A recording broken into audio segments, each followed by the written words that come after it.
Je pense que le Parti québécois va trop loin en disant que tous les employés de l'État ne doivent pas avoir de signes religieux. Il faudrait qu'ils nous disent, encore là-dessus, je pense que le Parti québécois n'est pas clair.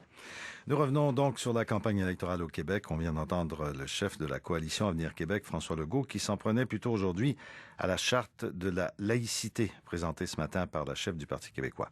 Pauline Marois était en compagnie de sa candidate dans Trois-Rivières, Jamila Benhabib, pour expliquer comment un gouvernement du Parti québécois encadrerait les accommodements raisonnables. Et on va retrouver la candidate péquiste dans Trois-Rivières, la militante bien connue contre l'islamisme, je vous rappelle, auteur de 2 essais qui ont marqué au cours des dernières années, Ma vie à contre-Coran en 2009 et Les soldats d'Allah à l'assaut de l'Occident en 2011. Madame Benhabib, bonsoir. Bonjour. Donc, une nouvelle charte, dite charte de la laïcité, avec 2 grands principes fondamentaux, l'égalité homme-femme et la neutralité de l'État. Oui. Vous n'avez pas trouvé beaucoup de gens pour s'opposer à ces principes-là, comme à la vertu ou à la tarte aux pommes, j'allais dire. Et en plus, ce sont des éléments qui sont déjà dans le projet de loi 94 qu'a déposé le gouvernement Charest. Alors, pourquoi la nécessité d'une charte alors qu'on aura une loi pour le faire? Écoutez, d'abord la loi, nous ne l'avons pas. C'est un projet de loi qui n'a pas connu grand succès et qui n'a pas donné de résultat. Donc, il n'a pas répondu à un besoin réel qui est celui de baliser l'espace public, c'est-à-dire les institutions publiques et parapubliques. Nous souhaitons que les représentants de l'État soient irréprochables, c'est-à-dire qu'ils affichent une neutralité réelle et apparente lorsqu'ils sont en fonction. Donc, neutralité réelle et apparente, ça veut dire que les signes religieux ostentatoires devraient être bannis. Je vais essayer d'être plus précis pour dépasser des mots qui sont parfois des enveloppes et essayer de voir à l'intérieur. Est-ce qu'une femme qui porte un voile, par exemple, qui ne couvre pas le visage, mais un voile, est-ce que ça serait, par exemple, acceptable pour une éducatrice dans un centre de la petite enfance au Québec?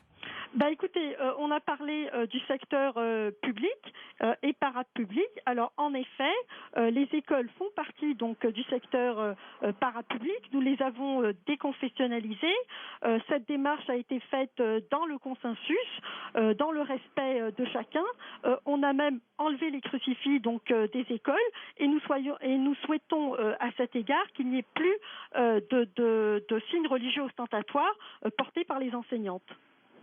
Vous parlez des crucifix qui sont sortis de nos écoles. Celui de l'Assemblée nationale trône toujours au-dessus du siège du président de l'Assemblée. Est-ce qu'il sortira avec cette charte? Non, il ne sortira pas puisque cette charte, je le répète encore une fois, s'adresse aux représentants de l'État, donc au secteur public et parapublic. Il n'a pas pour ambition de légiférer donc quoi que ce soit à l'égard de l'Assemblée nationale. Nous ne souhaitons pas ouvrir le débat sur le crucifix. D'ailleurs, nous avons dit, en fait, quand je dis nous, c'est l'Assemblée nationale en 2008 à l'unanimité donc a conclu que ce crucifix-là faisait partie donc quelque part de notre patrimoine culturel et historique et nous sommes sereins avec cette position-là. Mais en tout respect, madame, plusieurs vous diront que le port du voile peut aussi être un aspect culturel et historique et pas seulement religieux. Les mots que vous employez pour ce crucifix de l'Assemblée nationale. Écoutez, il y a un large consensus dans notre société à l'Assemblée nationale à l'égard de ce crucifix-là. Donc le débat est fait. Oui, mais beaucoup ont dit qu'à l'époque, il y avait une vraie contradiction dans la position, en tout cas du Parti québécois, qui avait mené une partie de la bataille en disant on sort ça de partout, fini les signes religieux. Mais bon, lui, on lui touche pas parce que bon, ça fait partie du décor et puis ça froisserait peut-être certains esprits. Mais il y avait quelque chose d'un peu contradictoire là-dedans. On les a sortis des écoles, mais on le garde au-dessus du siège du président. Oui, écoutez, peut-être que dans une société, il faut y aller étape par étape. Peut-être qu'aujourd'hui, nous allons donc nous concentrer, comme je l'ai dit encore une fois, à la charte. Donc, elle vise le secteur public et parapublic. Et qui sait, peut-être qu'un jour, nous allons évoluer, nous allons avoir des positions qui seront autres. Je peux pas anticiper sur l'évolution de notre société. Ce que je vous dis, c'est que les gestes que nous nous poserons iront dans le sens du consensus social, c'est-à-dire celui du respect des Québécois et des Québécoises.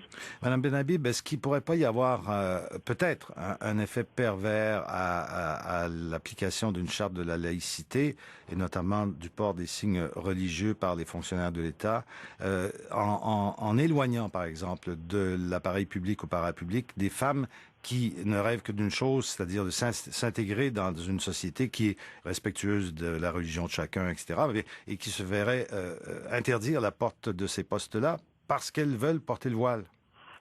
Écoutez, nous considérons que l'émancipation économique, sociale est importante, mais nous ne lui opposons pas l'émancipation citoyenne et laïque. Nous considérons que l'une et l'autre méritent d'être menées et que les gens venus d'ailleurs méritent les deux. Donc c'est dans ce sens que nous allons travailler. Et vous parliez tout à l'heure de l'évolution de la société, oui, parfois difficile à mesurer, mais réelle. On est loin des débats enflammés qui ont déchiré une partie de la société québécoise au moment de ce qu'on a appelé la crise des accommodements raisonnables et de la commission qui en a suivi. Hein. Oui, mais écoutez, nous n'avons pas encore posé de gestes concrets, de gestes politiques concrets. Ça veut dire quoi? Ça veut dire que nous ne sommes pas à l'abri d'une prochaine crise. Et ça veut dire que le rôle du politique, c'est d'anticiper et de baliser et d'offrir un cadre serein et agréable pour chacun. C'est ce que nous voulons pour tous les Québécois et toutes les Québécoises. Et donc, dans ce sens, nous estimons que la laïcité est un facteur d'intégration, est un facteur d'union, est un facteur qui permettra à tout un chacun de vivre ses convictions religieuses, spirituelles, philosophiques dans le privé et de contribuer à la vie publique en toute sérénité. Notre invitée est la candidate du Parti québécois dans la circonscription de Trois-Rivières, Madame Djimila Benhabib. Merci beaucoup. Merci infiniment, Monsieur Deshôtels.